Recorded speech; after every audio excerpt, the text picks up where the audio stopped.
Hello everyone, सय्यांस kitchen रेसिपीमध्ये तुमचे स्वागत आहे.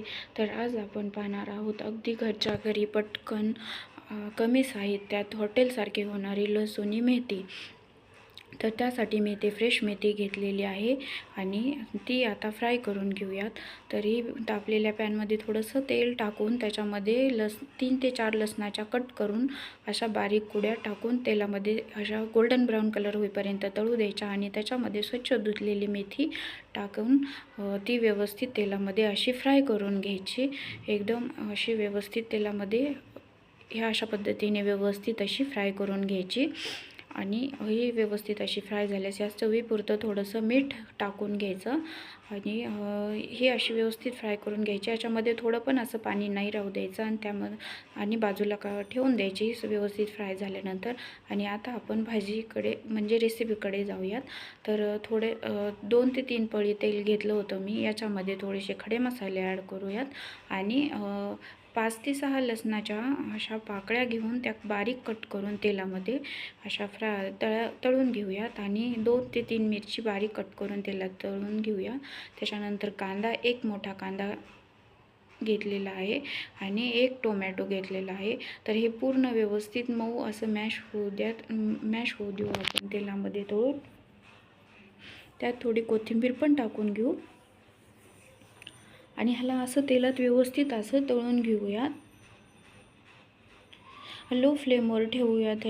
ह्याला तळेपर्यंत आपण एक पेस्ट तयार करून घेऊयात भाजीसाठी लागणारी. तर अर्धी वाटी रोस्ट केलेले मी हे शेंगदाणे टाकलेले आहेत, भाजलेले शेंगदाणे, आणि 2 ते 3 चम्मच तीळ टाकलेले आहेत आणि 2 चम्मच बेसन टाकून घेतलेलं आहे. ह्या मिश्रणामध्ये म्हणजे हे मिश्रण मिक्सरमधून काढायचं आहे आणि व्यवस्थित नाही निघलं तर थोडं पाणी टाकलं तरी चालेल. मी मिश्रण काढताना थोडं पाणी टाकलं होतं.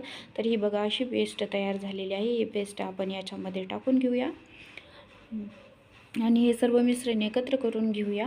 आणि सर्व मिश्रण व्यवस्थित असं एकत्र झाल्याच्या नंतर याच्यामध्ये आपण थोडेसे सुके मसाले ॲड करणार आहेत. मिश्रण असं व्यवस्थित एकत्र करून घेऊया आणि याच्यामध्ये सर्वप्रथम मीठ टाकूया. त्यानंतर थोडीशी हळद टाकूया आणि याच्यामध्ये 1 ते 1.5 चम्मच लाल तिखट टाकून घेऊया आणि गरम मसाला 1 चम्मच टाकूया. हे सगळं मिश्रण एकत्र असं तेल सुटेपर्यंत व्यवस्थित तेलात फ्राय करून घेऊया. आणि याच्यामध्ये मग मिक्सरमध्ये काढलेल्या पेस्टमध्येच पाणी टाकून एक वाटी तेच पाणी 1 वाटी काढून याच्यामध्ये असं मी टाकून घेतलेलं आहे. आणि गॅसची फ्लेम उकळी येईपर्यंत थोडीशी फुल करून घ्यायची.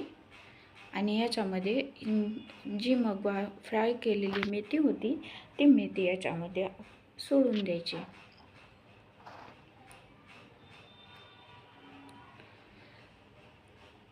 तर ही मेथी सर्व टाकल्यानंतर मेथी आणि हे मिश्रण एकत्र करून घ्यायचं. गॅसची फ्लेम स्लो करून हे सर्व मिश्रण एकत्र करून घ्यायचं आणि याला 5 मिनटं वाफेवर झाकून ठेवायचं. मी नाही ठेवलेलं, पण तुम्ही ठेवा, त्यामुळे भाजी आणखीन व्यवस्थित मऊ होती आणि टेस्ट येते.